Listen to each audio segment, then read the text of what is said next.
Amy Klobuchar basically came out as a Republican in this video that you're about to see. You might think that's harsh, but not really. It's not really that harsh. She spoke to a guy named Musaddiq Badar, who's a reporter for CBS News, and here's what she said about some of the main policy issues that the left cares about. I just don't agree with these policies, and I also think that they know that they most likely won't go through because they don't make any sense when you really take down the veneer and get them off a bumper sticker and start looking at them, but they just keep promising it, and I just don't agree. I actually don't agree because I think it's not their best policy. They may be bold ideas, I think they're bad ideas, and there's a better way to do this. So if they know it's not going to go through, then why promise it? Because people like it. They like to hear that they're going to get everything free, right? They like it. That's how Andrew Yang started his speech at a debate. It was about giving people free $1,000. So, it is, and that was from his campaign directly. So that is a lot of what the discussion is right now. And I think people know that we've got to make the economy work better for them. And so to me, this isn't necessarily about a free college or a free degree. It's about how can you help people afford the education that they want on the path they want and have it fit with our economy. Why doesn't it fit with our economy? Why doesn't it fit with our economy? We already have free education up to 12th grade. The model is already there. The model is, hey, we already do it from K to 12. That's all free. That's all paid for with tax dollars, free at the point of service. The idea is, hey, instead of K to 12, make it K to 16 or preschool to 16. That's all it is. I mean, okay, so the thing that's so frustrating about her, and she is 100% echoing Republican arguments, is they just say stuff and there's no historical or contextual background for it. So she says, well, it doesn't work. What does that mean it doesn't work? Of course it works. We have countless examples of other countries where it does exactly that. It works. So it's just a feeling that she has. It is America, and we don't already do it, therefore it's illegitimate. But that's not an argument. That's not a point. We don't already do it. It doesn't work, really? Well, why don't you talk to, I don't know. Here are the places that have free college. Brazil, Germany, Finland, France, Norway, Slovenia, and Sweden. They all effectively have free college. And it doesn't work, except in the places where it does work. And by the way, I should also mention, in basically every relevant statistical category, many of these places kick our butt. They kick our butt. So the idea that it doesn't work is wrong. And also the idea, everybody likes to hear that they're getting free stuff. Well, we're not talking about everything being free. We're talking about some very basic things being free. So would Amy Klobuchar berate people because we have a free fire department? That if your house catches fire, they come and they put it out, no questions asked, you don't have to pay anything? Does she think that's giving away free goodies to people, making sure their houses don't burn down? No, because she's baked that into the cake of how she already views everything.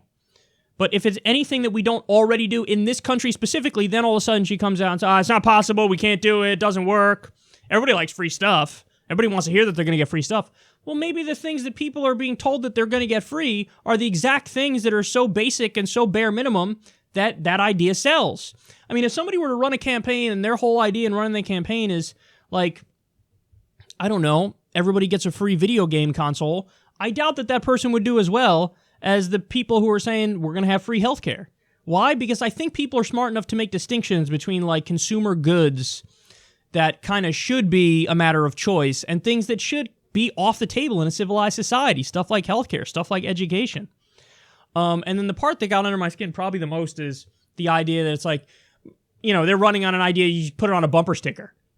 As if because an idea is concise and digestible, therefore it's stupid.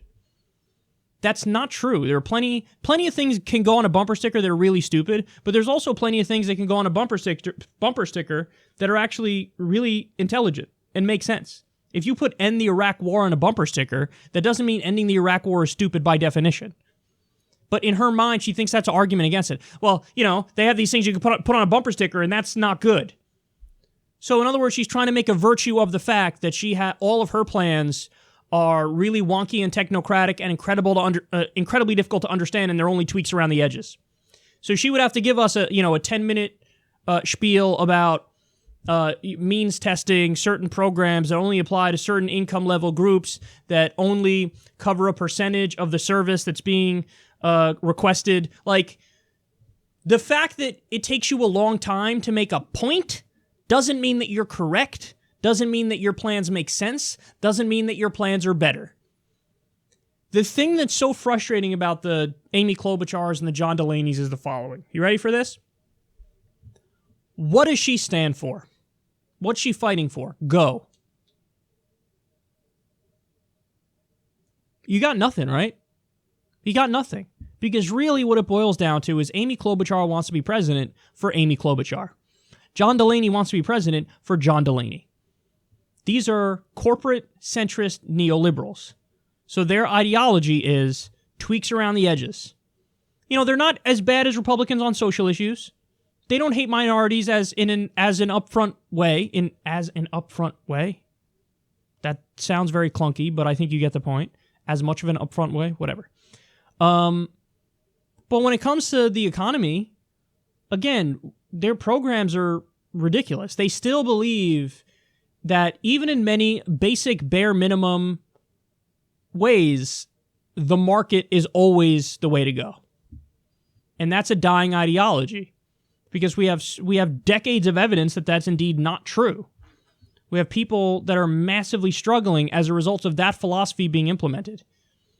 So she's angry and she's sour because she's getting lapped by candidates who actually stand for something and fight. She brought up Yang there. Yeah, Yang. If I ask you what's Yang running for, the first thing that comes to mind is UBI, because he actually believes in it, he cares about it, and he's fighting for it. And by the way, it's not a bad idea. So, because we can actually say what other candidates stand for because they believe in something, you think that's a negative against them? It's just embarrassing. So, to her points, they don't work. Yes, they do. They work. These plans work. It's just free stuff. No, it's only the bare minimums, the basic necessities that are free, which, by the way, they should be. But it's not saying everything is free, as she smugly derides it. And the idea, if it's on a bumper sticker, and,